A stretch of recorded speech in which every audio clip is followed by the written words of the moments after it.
All right, cool. We're live. Hello, everyone, and welcome back to another Tea Time with Tia. It's been a while since I've done one of these, but to be honest, there really hasn't been much out there to talk about. Not a whole lot of new shows or anything. But I mean, now some new stuff. Apple TV just came out with the first 3 episodes of Defending Jacob, which is really cool. I did a written review of those, which you can find on Geek Vibes Nation. I'm not going to do a tea time for that just yet. I'll wait till the actual whole season comes out. But today I want to talk a little bit about Quibi. And if you haven't heard about Quibi, it is a new streaming platform strictly just for your cell phone. And typically the episodes are about 6 to 10 minutes long. They're very, very short. And again, you can only access it on your phone. Right now, they don't even have an option to cast it to your TV, although I've heard that they are soon going to implement that. So that's really cool. But for right now, you have to just watch it on your phone. My last phone that I just had, unfortunately, wasn't compatible with the Quibi. So I got a new phone, not just for that reason, but it was pretty cool when I was able to kind of, when I was finally able to install Quibi.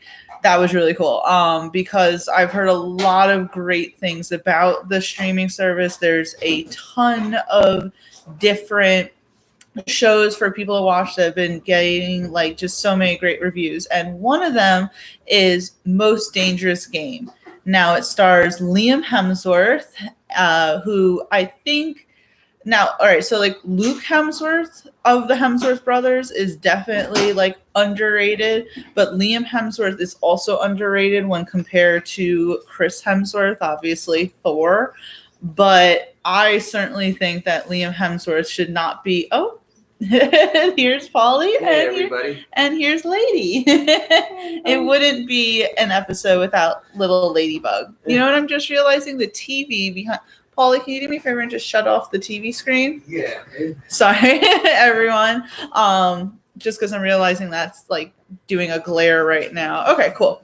But so Liam Hemsworth and Christoph Waltz, who has been in so many things, but you probably would mostly recognize him from either Inglourious Basterds or Django Unchained. So the two of them star in the Quibi series Most Dangerous Game. Now, Most Dangerous Game is not a new concept. It's a story that has been around forever, and the Most Dangerous Game is hunting humans. And I believe, it's been novels, there's been movies similar to that. So again, not an original concept, but I really like the way that Quibi was able to do it. So there's going to be minor spoilers in this review, but I don't want to do too many because I want you to be able to watch it.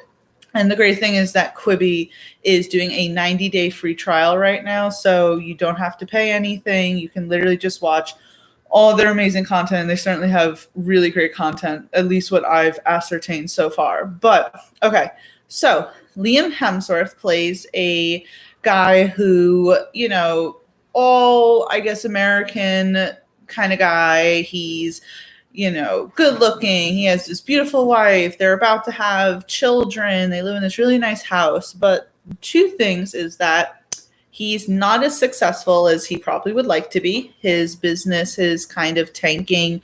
He's not getting the money that he would like. And unfortunately, he is owing a lot of people because of a project that really never went anywhere.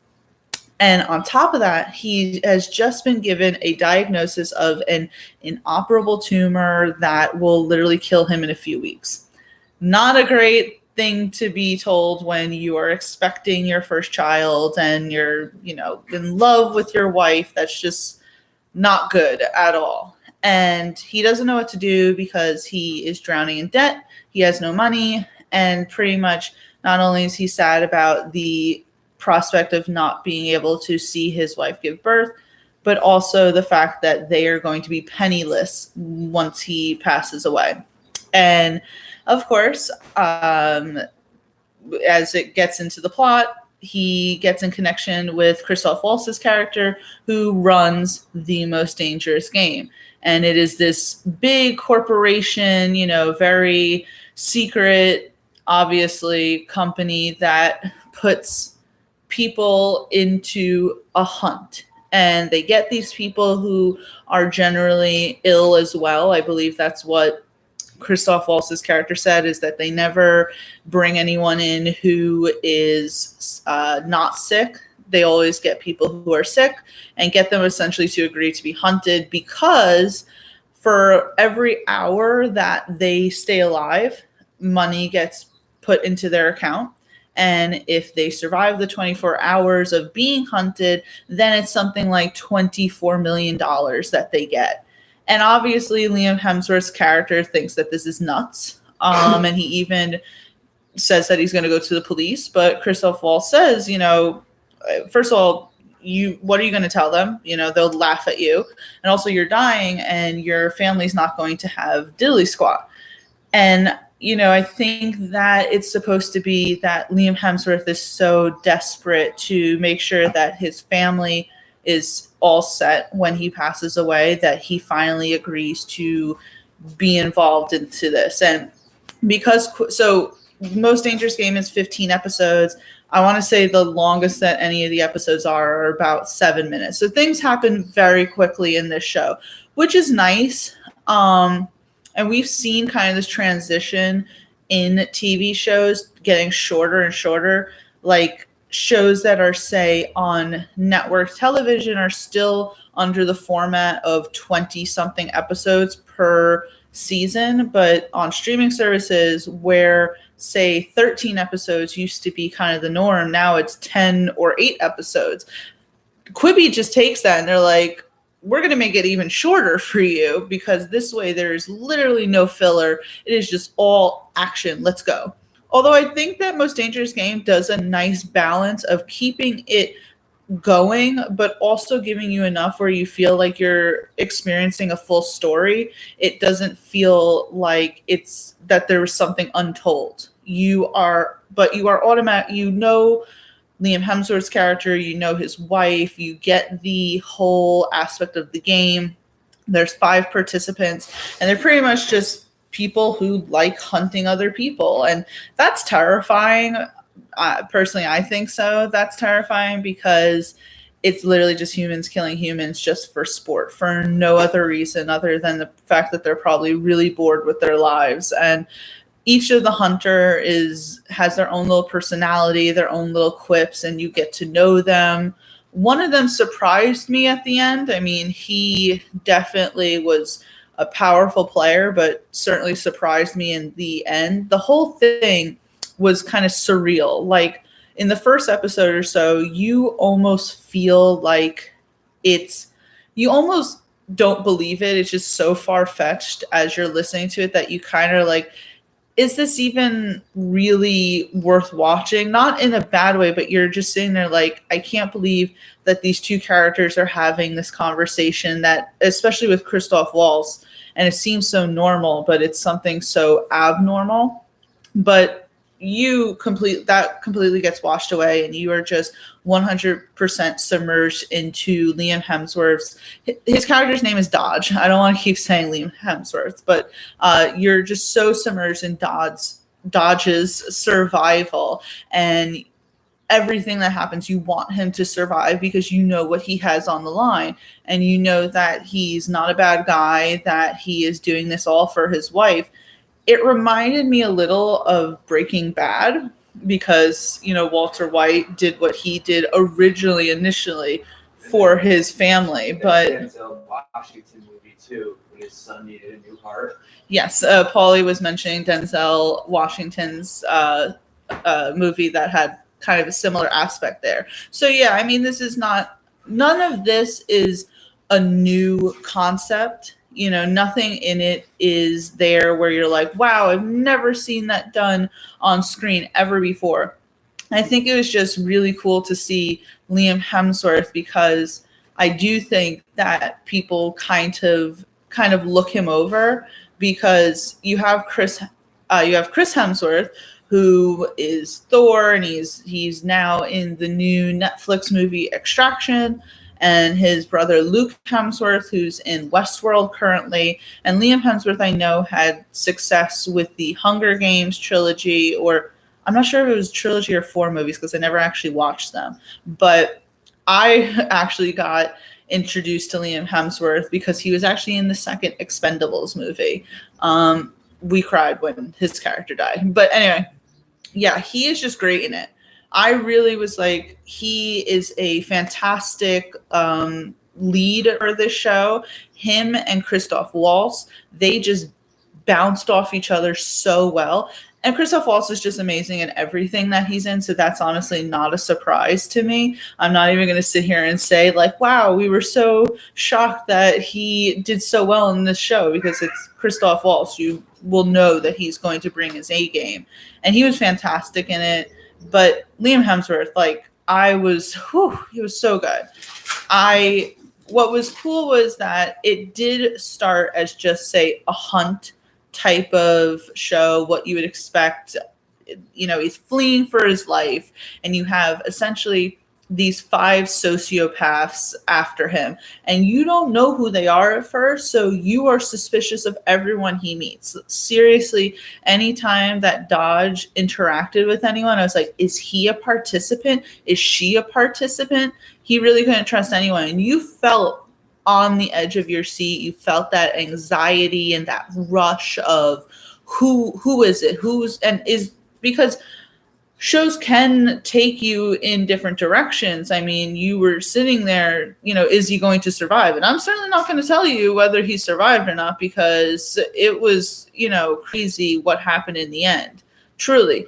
The later episodes, I want to say episodes maybe 12 through 15, had some really great twists in them, things that I didn't expect. And that's where the show really went well, because it could have just kept on with a regular formula, and certainly it was doing well with that. There was nothing wrong with the formula that they were going with in the first 10 or so episodes, but the twists that they threw out there, I didn't see it coming. Maybe, you know, if there's anyone else out there who said that they could predict that and maybe they were just paying attention a little bit more, I felt like I was paying pretty much attention because I had my phone literally right here in front of me. You can't cast it. So I felt like I was paying attention, but certainly there were no signs that I could see of the twist that came.